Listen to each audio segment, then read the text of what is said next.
हरि ओम। स्वस्ति श्री गणेशाय नमः। ओम नमो भगवते वासुदेवाय। कृष्णाय वासुदेवाय हरये परमात्मने प्रणत क्लेशनाशाय गोविंदाय नमो नमः।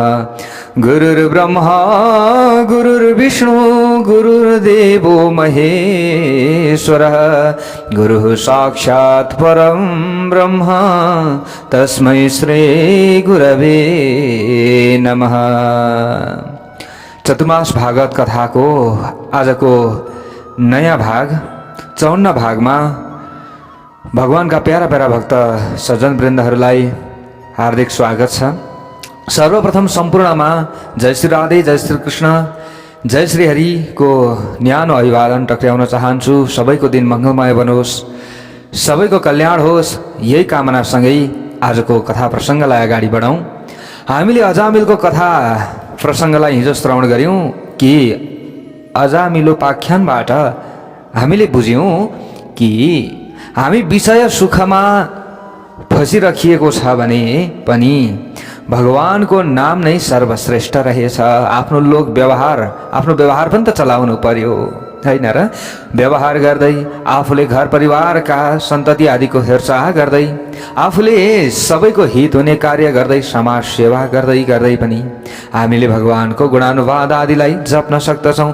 भगवानको गुणानुवाद आदिको स्मरण गर्दै गर्दै हामीले देह त्याग्यो भने हाम्रो कल्याण हुँदो रहेछ। अनि हामीले जतिखेर भगवानका गुणानुवाद आदिलाई सुन्यो, सात्विक भोजन गरियो, हेर्नुहोस् प्यारो भक्त भागवतहरू, शुद्ध सात्विक। आज त हामी मसलेदार भोजन खान चाहन्छौँ, होइन? त्यसले हाम्रो आयु घटाइराखेको छ।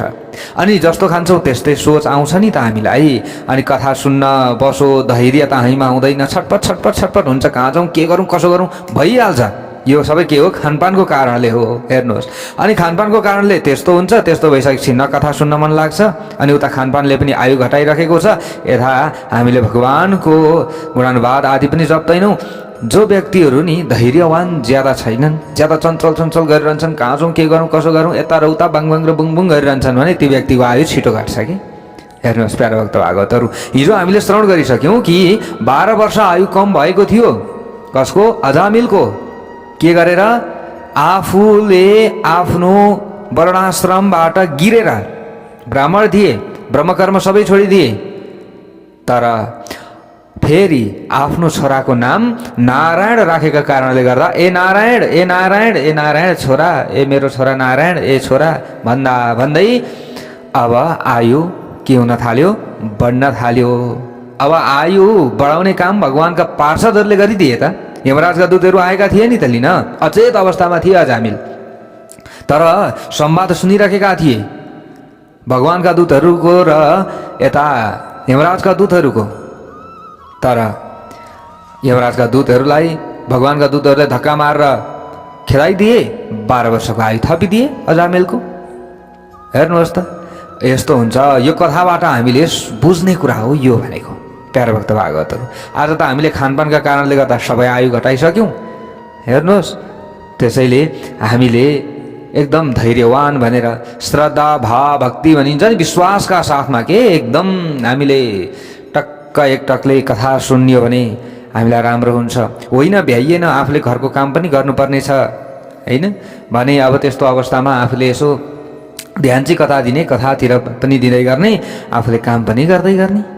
हेर्नुहोस् सबै कुरा हुन्छ। यशोदा माताले मोही पनि पार्दै गर्नुहुन्थ्यो, भगवानको नाम पनि जप्दै गर्नुहुन्थ्यो त। हेर्नुहोस् प्यारो भक्त भागवतहरू, त्यसैले हामीले यी कामहरू गर्न पर्दछ। हामीले त्यो कथा श्रवण गरिसक्यौँ। अब आज अगाडि गएर परीक्षित राजाले, जो सुखदेवजी हुनुहुन्छ, सुखदेवजीलाई सोध्नुहुन्छ, हे भगवान, तपाईँले मलाई ध्रुवजीको चरित्र, ध्रुवजीको वंशको बारेमा सुनाउँदै हुनुहुन्थ्यो। तपाईँले केवल प्राचीन वर्ही राजासम्म उहाँको छोराहरू पुत्रहरू प्रचेतागणहरू भए 10 प्रचेतागण, त्यहाँसम्म त सुनाउनु भयो। त्यहाँबाट अगाडि त हजुरले कथा अरूतिरै मोडिदिनु भयो त। अब उहाँको वंश अगाडि के भयो त, उहाँका छोराहरूको अवस्था के भयो, यी प्रचेतागणहरूको अवस्था के भयो, त्यसको बारेमा सुनाइ बक्सियोस्। तब सुखदेवजीले अगाडि गएर भन्नुहुन्छ, पुनः फेरि अगाडिको अध्यायलाई प्रारम्भ गर्दै हुनुहुन्छ। हे परीक्षित, प्रचेतागणको विवाह वृक्षहरूकी कन्या वार्क्षीसँग भयो। अब उनले दक्ष नामक पुत्रको, उनीहरूबाट दक्ष नामक जो पुत्र थिए ती पुत्रको जन्म भयो। भक्तवत्सल भगवानको जय होस्। भनिन्छ, हामीले चतुर्थ स्कन्धमा कथा सुन्यौँ कि दक्ष प्रजापतिको कथा सुन्यौँ। त्यहाँनिर दक्ष प्रजापतिको के भएको थियो, बाख्राको शिर लागेको थियो होइन हो। अब उसले चाहिँ आफूले आफ्नो शिर यस्तो भएका कारणले गर्दा अनुहार देखाइसक्नु भएन, त्यसैले उनले नै त्यो शरीर त्यागेका थिए। फेरि पछाडि अब प्रचेतागणहरूलाई नै पिता बनाएर वार्क्षीलाई चाहिँ माता बनाएर फेरि यिनै दक्ष जन्मिएका थिए भन्ने कुराहरू पनि छन्। अब यहाँ हेर्नुहोस् प्यारो भक्त भागवतहरू, अब दक्ष नाम गरेका पुत्र, अब यी फेरि उनको नाम यहाँ पनि दक्षै भयो, उनी जन्मिए।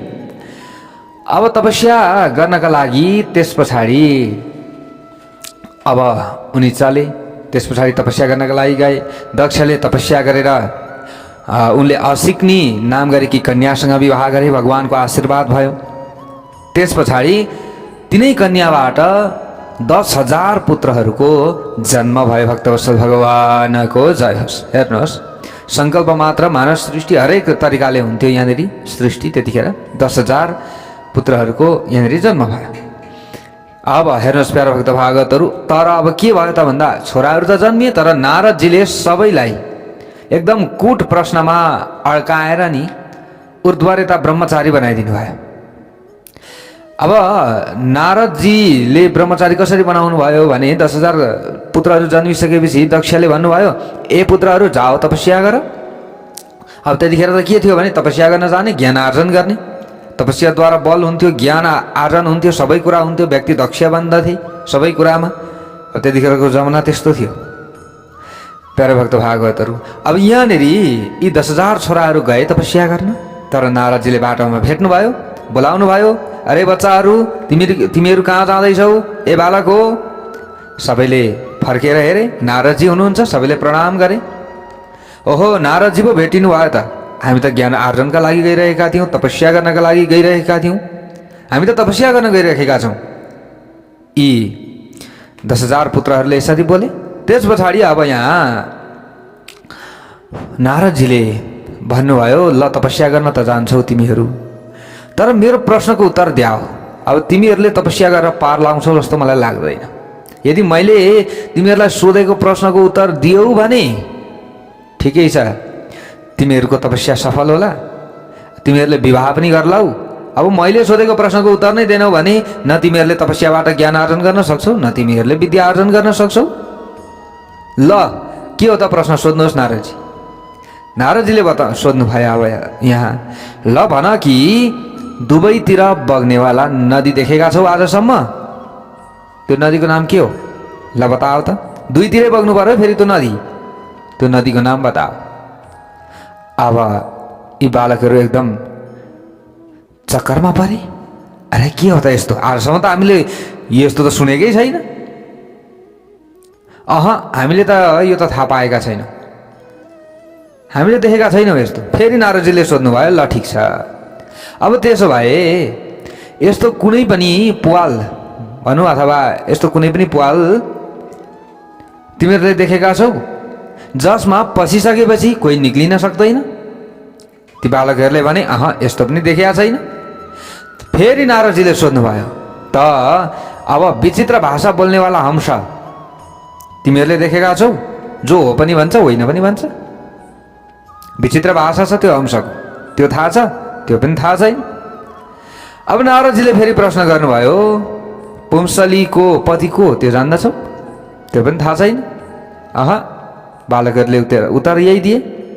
नारदजीले अब भन्नुभयो, ल ठिक छ, त्यसो भए तिमीहरूले केही पनि गर्न सक्दैनौ, केही नै गर्न सक्दैनौ। ल मेरो यति प्रश्नको उत्तर त दिन सकेनौ, तिमीहरूले के गर्छौ? कहिले तपस्या गर्ने, कहिले बिहे गर्ने, कहिले सन्तानको झन्झटमा पर्ने, तिमीहरूले केही पनि गर्न सक्दैनौ। नारदजीले यसरी भनिदिनु भएपछि अब बालकहरूलाई जिज्ञासा उत्पन्न भयो। अब नारदजीसँग उनीहरूले प्रश्न सोधे। अब नारदजीले पहिले यहाँ भाषा यहाँनिर अब बताउनु भयो कि आफ्नो शिष्य बन्नका लागि तिमीहरू मेरो शिष्य बन्छौ त, बन्छौ? ल अब त्यसो भए ल सुन, देख हेर, दुईतिरै बग्नेवाला नदीको नाम हो माया। के? माया। माया नाम गरेको नदी दुईतिरै बग्छ। अब यो माया नाम गरेको नदी फेरि देखिँदैन देख्न चाहिँ, तर यो हो के? नदी जस्तै हो माया, जसले सृजन पनि गर्छ र संहार पनि गर्दछ। त्यो के हो? माया हो। अब अर्को, जुन प्वालभित्र पसिसकेपछि पस्न त पसिन्छ, निक्लिनका लागि सकिँदैन, त्यो के हो? मोक्ष। अब मोक्ष कोही व्यक्ति भइसकेपछि फेरि ऊ जन्मनु पर्छ त?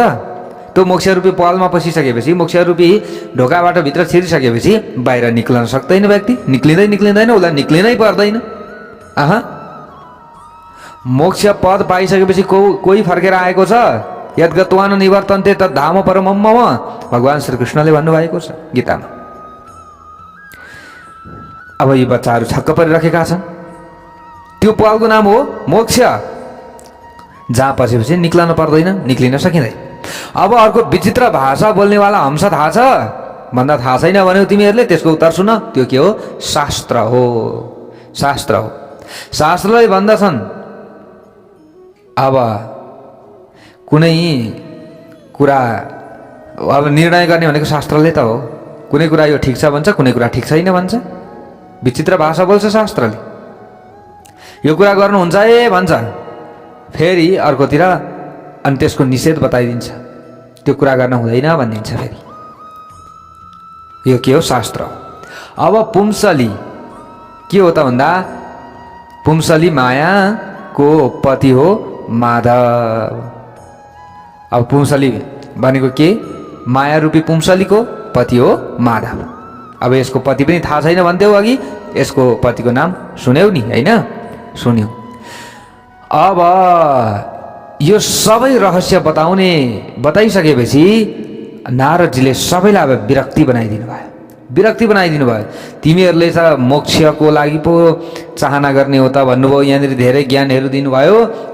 त्यस पछाडि अब सबै के गर्न गएका थिए? तपस्या गर्न गएका थिए। तपस्या गरेर आएर विवाह गर्ने भनेर सबैले यो योजना बनाएका थिए र आफ्ना पिताजीको आज्ञा यही थियो दक्षको। तर सबैलाई उर्द्वारे त ब्रह्मचारी पो बनाइदिनु भयो। कसले? नारदजीले।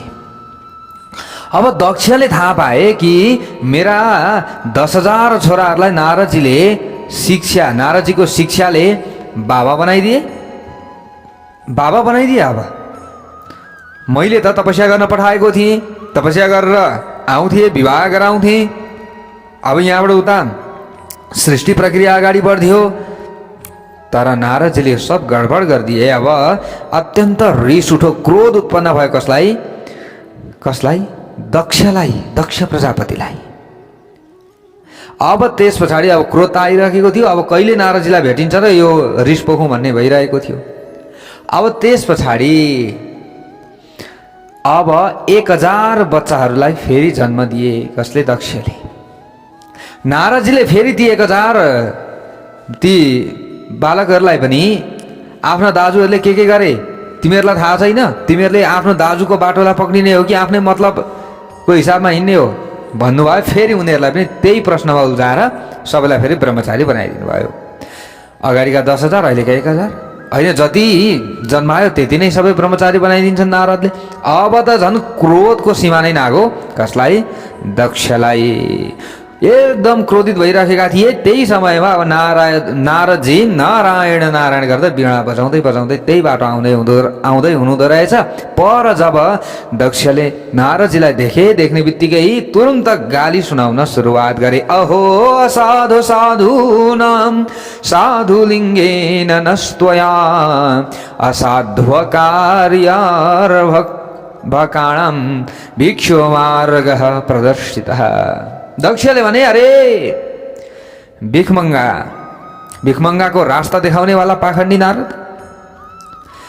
तिमीले मेरा सासाना बच्चाले के जान्दथे र भर्खर भर्खर जन्मिएका थिए, सारा दुनियाँ पनि देखेका थिएनन्, उसलाई बाबा बैरागी बनाइदेऊ तिमीले। अब म तिमीलाई श्राप दिन्छु, जाऊ, आजदेखि मेरो श्राप छ। तस्मात् लोकेषु ते मूढ न भवेत् भ्रमतः पदम। तिम्रो पाउ तिम्रो खुट्टा एक ठाउँमा कतिखेर पनि अब टिक्नेवाला छैन। तिमी घुमेको घुमै गर्नु परोस् ल, मैले श्राप दिएँ। हेर्नुहोस् है, दक्षले श्राप दिए नारदजीलाई। त्यस पछाडि नारदजी पनि मौन भएर उहाँबाट हिँड्नु भयो, केही पनि जवाब दिनु भएन। उहाँले सोच्नुभयो, ल ठिक छ, तिम्रो श्रापले पनि मेरो कल्याण नै भयो, किनभने म एक ठाउँ बस्न चाहन्न थिएँ। म त सबै ठाउँमा जान चाहन्छु, देवलोक, गन्धर्व, अप्सरा लोक सबै, पाताल, भूभुव स्वह सबैतिर, पृथ्वीलोक सबैतिर म जान चाहन्छु। सबैतिर गएर म भगवानको नामको प्रचार गर्न चाहन्छु। ठिकै भयो, मेरो त कल्याण नै भयो। झन् पो खुसी हुनुभयो नारदजी त। हेर्नुहोस् है प्यारा भक्त भागवतहरू, र चुपचाप त्यहाँबाट हिँड्नुभयो।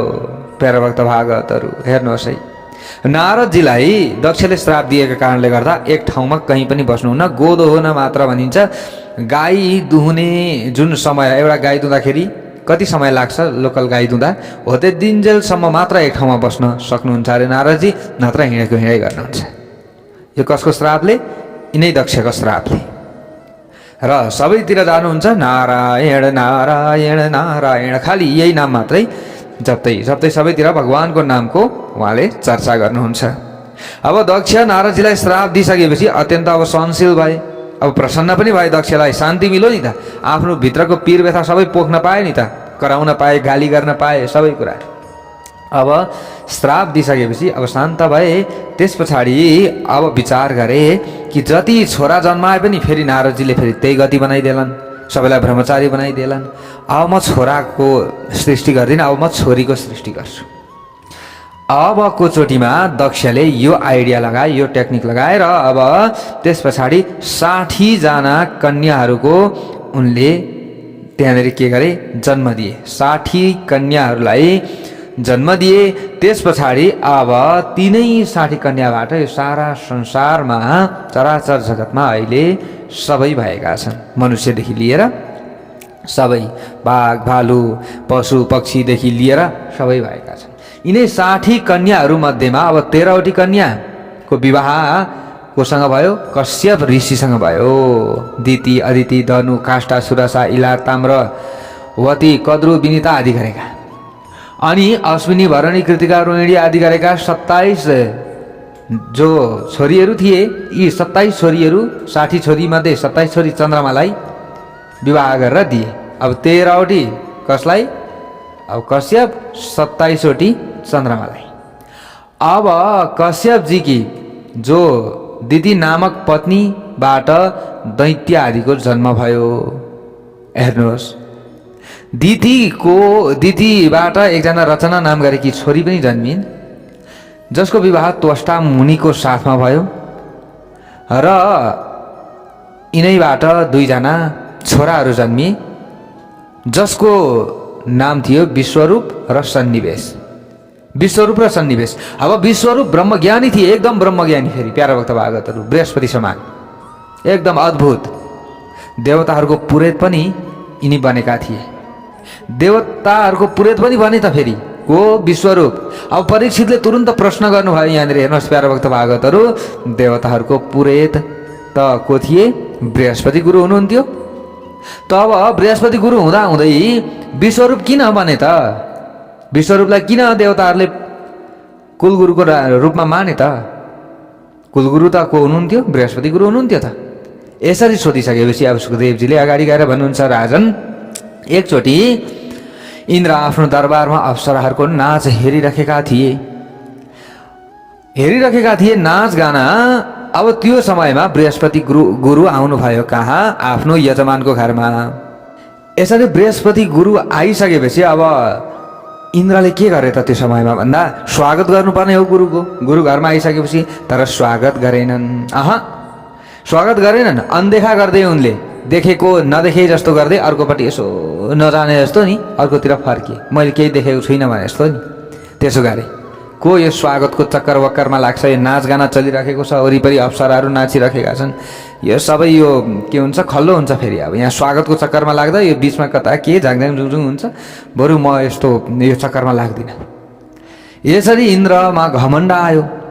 तब गुरुजीले सम्झिनु भयो, वाह मेरा चेलामा धेरै ज्ञान भएछ, अब धेरै सम्पत्ति कमाएछन् मेरा चेलाले, अब यिनलाई पुग्दो भएछ। तुरुन्त आफ्नो मुख घुमाउनु भयो। त्यस पछाडि अब रिस पनि उठो।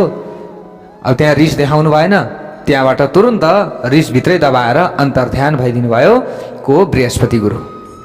अब बृहस्पति गुरु जब अन्तर्ध्यान हुनुभयो नि, अब त्यस पछाडि राक्षसहरूले मौका पाए। हेर्नुहोस् है प्यारो भक्त भागवतहरू, कुल गुरुले आफूले मानेका गुरुले नि हाम्रो हमेसा हरेक पाइलामा रक्षा गर्नुहुन्छ।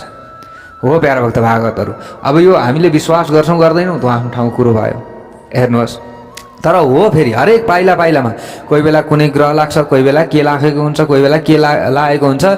एउटा राम्रो आफूले चाहिँ सबै कुरामा पोख्त गुरुलाई आफूले आफ्नो गुरु मानियो भने उहाँसँग त हाम्रो सम्बन्ध जहिले पनि राम्रो प्रेम प्रागाढ बनेर गयो। अनि हरेक अब ग्रह दशा चले पनि हरेक चाले पनि गुरुले हेरिदिनुहुन्छ, हरेक ठाउँमा हरेक पाइला पाइलामा जोगाइदिनुहुन्छ। हेर्नुहोस्, अब इन्द्रलाई ग्रह दशा रूपी अब राक्षसहरूले घेर्न थाले। हेर्नुहोस् है, उनीहरूले थाहा पाए, राक्षसहरूले बुझे कि ग्रहहरूले पनि नि जसले आफूले गुरु मानेका छन् नि ती गुरु मान्ने व्यक्तिहरूलाई त्यति साह्रो पीडा दिँदैनन् अरे। यसरी भन्दछन् कि त्यति साह्रो पीडा दिँदैनन्। यदि गुरु छन् भने ग्रहहरू पनि डराउँछन् कि गुरुले मन्त्र पढिदिइहाल्छन्, मन्त्रको पिटाइ पाइहालिन्छ फेरि। हेर्नुहोस्, त्यस्तो सोच्छन् अरे कि अब मन्त्रको पिटाइ पाइहालिन्छ, किनभने गुरु ब्राह्मण आदिका अधीनमा मन्त्रहरू छन्। अब मन्त्रहरूको पिटाइ फेरि खानु पर्दछ, त्यसैले चलाउनु हुँदैन है भन्छन् अरे कि। त्यसैले ग्रहहरूबाट, ग्रहरूपी राक्षसहरूबाट, विभिन्न अवस्थाबाट गुरुले हाम्रो रक्षा गर्नुहुन्छ, यसरी भनिएको छ। अब जब यहाँनिर थाहा पाए यी राक्षसहरूले कि इन्द्रका गुरु रिसाउनु भएको छ भन्ने बित्तिकै अब इन्द्रको शक्ति क्षण हुन्छ। यिनलाई हामीले अलिकति मात्रै तलमाथि केही गर्ने बित्तिकै यिनलाई आइडियै थाहा छैन, आइडियै हुँदैन कि कुन मन्त्र प्रयोग गर्नुपर्ने, मन्त्रै थाहा छैन, मन्त्रै आउँदैन। यो सबै आउने भनेको त प्रयोग गर्ने भनेको त गुरुले हो। गुरुले बाटो देखाइदिए अनुसार हिँड्यो भने इन्द्र बस्ने हो। अब इन्द्रलाई बचाउनेवाला कोही पनि छैन। तब तुरुन्त राक्षसहरूले अब आक्रमण गर्ने योजना बनाए, सुरुवात गरे आक्रमण गर्न। अब हेर्नुहोस् है प्यारो भक्त भागवत, अब त्यस पछाडि मात्र इन्द्रलाई होस आयो, ओहो गुरु भइन्जेल त मेरो रक्षा भएको थियो। तर अब गुरु मबाट रिसाउने बित्तिकै त राक्षसहरू चुरबुराउन थाले त। अब म फेरि सखाप हुन्छु, अब मेरो यो पद जान्छ, मेरो सारा सिरीखुरी सम्पत्ति अब सबै जान्छ, म भिखमङ्गा हुन्छु, म त फेरि पृथ्वीको कुना कन्दरा घुम्नेवाला हुन्छु। अब फेरि तुरुन्त अब इन्द्रलाई यो होस आयो। हेर्नुहोस् प्यारो भक्त भागवतहरू, हामीलाई पनि होस आउँछ नि, तर बितिसकेपछि होस आउँछ। अब के गर्ने, इन्द्रलाई होस आयो। आइसकेपछि अब इन्द्रले यसो विचार गरे, ओहो होइन गुरु त रिसाउनु भएको छ, अब गुरुलाई खोज्नुपर्छ, हुँदैन यो तरिकाले। अहिले फेरि तुरुन्तै फेरि समस्यामा परिन्छ। अब गुरुलाई खोज्नका लागि इन्द्र निक्लिए, तर सबैतिर खोजे नि इन्द्रले गुरु, तर गुरु कहीँ पनि भेटिनु भएन, कहीँ पनि भेटिनु भएन। अब कहीँ पनि नभेटिसकेपछि अत्यन्त चिन्तामा परे इन्द्र। तुरुन्त देवराज इन्द्र ब्रह्माजीको पासमा गए, ब्रह्माजीको छेउमा गएर बोले, हे पितामह, हाम्रो गुरुजी हामीबाट रिसाएर हिँड्नु भयो, अब के गर्ने? अब हामी त सखाप हुन्छौँ त, अब सबैतिरबाट विभिन्न समस्याहरू आइलाग्छ, अब के गर्ने? ब्रह्माजीले भन्नुभयो, ए तिमीलाई अलिकति मद आउने बित्तिकै यसो गर्छौ, तिमीलाई अलिकति सम्पत्ति प्राप्त हुने बित्तिकै अब गुरुजीले त्यत्रो आइडिया गरिदिनु भयो, त्यत्रो योजना बनाइदिनु भयो, यसो गर उसो गर भनेर सबै कुरा भनिदिनु भयो। तिमीले राक्षसहरूले जितेको फेरि त्यो पदलाई फेरि प्राप्त गर्यौ, राक्षसहरूलाई हराउन सक्यौ, फेरि आफूले स्वर्गमा आएर बस्न पायौ। जसको कृपाले तिमी अगाडि बढिराखेका थियौ, आज उसैलाई तिमीले हेला गर्यौ, अपहेला गर्यौ, त अब तिम्रो कल्याण कहाँबाट हुन्छ? ब्रह्माजीले पनि यही सम्झाउनु भयो। हेर बाबु, गुरु भनेको रक्षक हुनुहुन्छ, त्यसैले गुरुको सम्मान गर, जाऊ खोज, प्रसन्न बनाऊ। त्यस पछाडि इन्द्रले फेरि पाउमा परेर गिडगिडाउन थाले, हे पितामह मेरो रक्षा गर्नुहोस्, अब राक्षसहरूले थाहा पाइसके, अब त मलाई उठीबास लगाउँछन्, अब के गर्ने? अब गुरुजी तलाई त मैले 1000 ठाउँ खोजिसकेँ, सबैतिर खोजिसकेँ, कहीँ पनि भेटाइनँ मैले, अब के गर्ने? तब ब्रह्माजीले भन्नुभयो, ल ठिकै छ, त्यसो भए अब राक्षसहरूले आक्रमण गर्नेवाला छन्, त्यसैले अब मार्ग दर्शन प्राप्त गर्नका लागि बृहस्पति समान ज्ञानी विश्वरूप नाम गरेका ब्राह्मण हुनुहुन्छ। अब त्यहाँ गएर प्रार्थना गर, आफ्नो स्वार्थका लागि झुक्नु पर्दछ, आफ्नो स्वार्थका लागि त्यतिकै हुँदैन। गएर प्रार्थना गर, बिन्ती गर, ए गुरुजी भन पाऊ म ल जाऊ।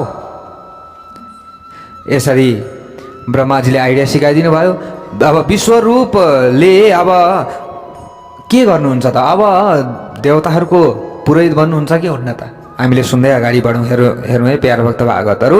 अब यहाँनिर सबैले त्यस पछाडि देवताहरू इन्द्र सबै गए विश्वरूप भएका ठाउँमा गएर बिन्ती गरे, हे गुरुजी हाम्रो अब तपाईँ गुरु बनिदिनु पर्यो, गुरु बनिदिनु पर्यो। हेर्नुहोस् है यहाँ कति कष्ट छ। गएर इन्द्रले बिन्ती गर्दैछन् हाम्रो गुरु बनिदिनु पर्यो। अब विश्वरूपले पहिले त फड्कार दिनुभयो, है यस्तो हुन्छ, एक दुई दिन बनायो, एक दिनमा फेरि कता मनपर्छ उतै ढल्क्यो, कता मनपर्छ उतै, यो तरिकाले हुँदैन। टेट म कसैलाई चेला बनाउँदिनँ, बनाउँदिनँ र म पुरोहित कर्म पनि गर्दिनँ। के हुन्छ पुरोहित कर्म गर्दा भन्दा ब्रह्म तेज क्षीण हुन्छ। त्यसैले म पुरोहित त्यही काम पनि गर्दिनँ, म कसैलाई चेलावाला बनाउँदिनँ। हाम्रो त एकमात्र धन हो सिलोन्छ वृत्ति, अकिञ्चनानां हि धनम सिलोञ्चनम। अर्थात् कसैले खेती गरेका हुन्छन्, त्यो खेती गरेर बाली काटेर उनीहरूले लिएर जान्छन्, त्यहाँनिर केही छरिएको हुन्छ दुई चार दाना, अब केही बालाहरू हुन्छ, त्यसलाई उठाउने, त्यसलाई आफूले व्यवस्थापन गर्ने, त्यसैलाई खाने। कोही व्यापारीहरूले व्यापार गरेर बचेको अन्न हुन्छ, त्यसलाई ल्याउने, त्यसैलाई खाने। यसो गरियो भने ब्रह्म तेज बढ्छ। म यो पुरै त्यहीँ काम गर्दिनँ। त्यही पनि तिमीहरूको के भर छ? एकछिन सहज परिन्जेल आफ्नो बनाउँछौ, सहज परिसकेपछि छोडिदिन्छौ, बिर्सिन्छौ गुरु। यो तरिकाले हुँदैन। पहिले त यसरी मनाहा गरिदिनु भयो। अब त्यस पछाडि यहाँनिर देवताहरू अत्यन्त चिन्तामा परे प्यारा भक्त भागवतहरू। अब के गर्ने? विश्वरूपले पनि मना गरिदिनु भयो, गुरुजी पनि यता भेटिएन, साह्रै चिन्तामा परे। अब फेरि बिन्ती गरे, हे गुरुजी हामी त्यसो गर्दैनौँ, हामीलाई चेला बनाउनुहोस्, हामीलाई चेला बनाउनुहोस्। बारम्बार गिडगिडाए। बारम्बार गिडगिडाइसकेपछि अब विश्वरूपले अन्तिममा यसो सम्झिनु भयो, ल ठिकै छ, अब अरूको उपकार नै हुन्छ भने आफ्नो ज्यान दिन पनि तयार त हुनुपर्दछ। विश्वरूपले यसरी विचार गर्नुभयो। प्यारा भक्त भागवतहरू हेर्नुहोस्, र साधु सन्त सज्जनहरूले अरूको कल्याणका लागि आफ्नो ज्यान पनि दिन तयार हुन्छन्। आफू मरेर भए पनि अरूलाई बचाउँछन्।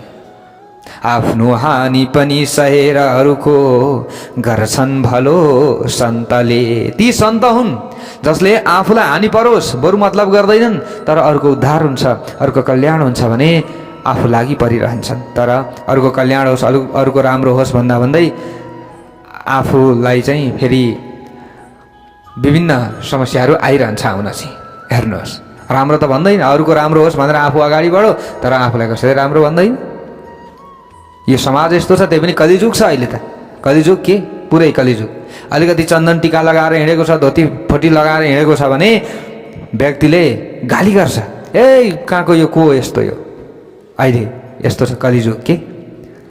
अनि अरूको उद्धार होस् भन्नका लागि आफूले ती भेषहरू धारण गरेर पढ्न बस्यो, ती भेष धारणहरू गर्यो, तर कसैले मन पराउँदैन। यो के हो? कलिजुगको प्रभाव हो। प्यारा भक्त भागवतहरू, हामीले बारम्बार भनेका छौँ नि, हामीलाई कलिले त्यतिखेरसम्म प्रभावित बनाउँदैन जतिखेरसम्म हामीले भगवान्का गुणानुवाद आदिलाई श्रवण गरिरहन्छौँ। जब हामीले यसलाई छोडिदिन्छौँ नि, त्यस पछाडि कलिले अब हामीलाई आक्रमण गर्यो, त्यस पछाडि हाम्रो बुद्धि बिग्रिन्छ, राम्रा सज्जन व्यक्ति देख्ने बित्तिकै रिस उठ्छ। प्यारा भक्त भागवतहरू, सङ्गत खराब हुन्छ त्यस पछाडि हाम्रो। त्यसैले यो कुरालाई हामीले विचार गर्नुपर्दछ। अब देवताहरूले ज्यादा जब अनुनय विनय गरे तब त अन्तिममा स्वीकार गरे विश्वरूपले, र विश्वरूप पुरोहित बने। अब आफ्ना यजमान इन्द्र लगायत सम्पूर्ण देवताहरू भए। सर्वप्रथम नारायण कवचको उपदेश विश्वरूपले नै गरेका थिए। कसलाई? इन्द्रलाई। प्यारा भक्त भागवतहरू, आज पनि हामीले नारायण कवचको पाठ गरियो भने नि हामीलाई भूत प्रेत पिशाचदेखि लिएर हरेक ग्रहहरूले आक्रमण गर्न सक्दैन। अब त्यसको उपदेश कसले गर्ने? गुरुले त गर्ने हो, गुरुले त दिने हो। प्यारा भक्त भागवतहरू, नारायण कवच हामीले जहिले पनि पाठ गर्नुपर्दछ, श्रवण गर्नुपर्दछ। धर्ममार्ग युट्युब च्यानलमा अलिक पछाडि म राखिदिने प्रयत्न पनि गर्नेछु नारायण कवच। सबैको कल्याण हुन्छ। हामीले त बिहान बिहान पाठ गर्छौँ यसको। हेर्नुहोस्, यो त के हो, हाम्रो कवच हो कि अनेक विभिन्न समस्याहरूबाट हाम्रो रक्षा हुन्छ। यो नारायण कवच पढ्दै पढ्दै कोही व्यक्तिको टाउको दुखिया छ भने यसो फुको भने पनि तत्काल जाति हुन्छ। हामीले त कतिपल्ट ट्राई पो गरेको छ त। व्यक्तिलाई विभिन्न झासा झुसा लाग्यो भने नारायण कवचले काम गर्छ। हेर्नुहोस्, हरेर विद्या ध्यान मम सर्वरक्ष्याम, होइन, यस्ता इङ्ग्री पदमा यी विभिन्न अब यहाँनिर छन्। अब भोलि पर्सि हामी राख्नेछौँ, हजुरहरूले खोजी गर्नुभयो भने विशेषता। अब यहाँ हेर्नुहोस् प्यारा भक्त भागवतहरू, जब यसरी नारायण कवच इन्द्रलाई दिनुभयो, धेरै ठुलो महत्त्व नारायण कवचको छ। अब इन्द्रले अथवा हामीले नित्य पाठ गर्दा हाम्रो कल्याण नै हुन्छ। विभिन्न विघ्नबाट तन्त्र मन्त्र आदिबाट हाम्रो रक्षा हुन्छ, यो मैले भनिहालेँ। अब के भयो त भन्दा एकचोटि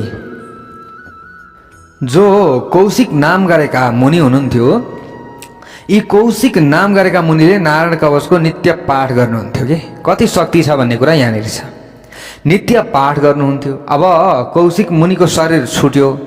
अब शरीर मरिसकेपछि त अब यो शरीर त हाड छाला, होइन, अब यो छाला जति सबै गयो, हाड रह्यो त्यो मरेको ठाउँमा नि, हाड रह्यो। त्यो समयमा चित्ररथ नाम गरेको गन्धर्व, हेर्नुहोस् है प्यारा भक्त भागवतहरू, मुनि, तिनै कौशिक मुनिको हाड खोडहरू थियो, मरेका थिए उनी। माथिबाट चित्ररथ नाम गरेको गन्धर्वको विमान उडिराखेको थियो। ठ्याक्कै त्यही हाड खोडको माथिबाट आइपुगेछ कि त्यो विमान। आउने बित्तिकै त्यो हाड खोडले त्यो विमान तान्यो। हेर्नुहोस् प्यारा भक्त भागवतहरू, चुम्बक जस्तो त्यो विमान तल तान्यो र तल पृथ्वीमा बसायो। त्यो समयमा चित्ररथ नाम गरेका गन्धर्व अत्यन्त यहाँ आश्चर्यचकित भए। कहीँ पनि मेरो विमान तल नखस्ने, यी कौशिक मुनि मरेको ठाउँमा, यो हाडखोडहरू भएको ठाउँमा आउँदाखेरि त मेरो विमान भुइँमा झऱ्यो।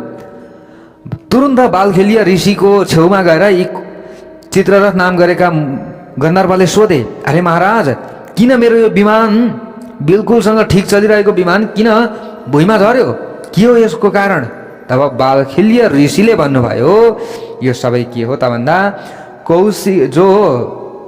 कौशिक नाम गरेका ऋषि हुनुहुन्थ्यो, उहाँले नित्य नारायण कवचको पाठ गर्नुहुन्थ्यो।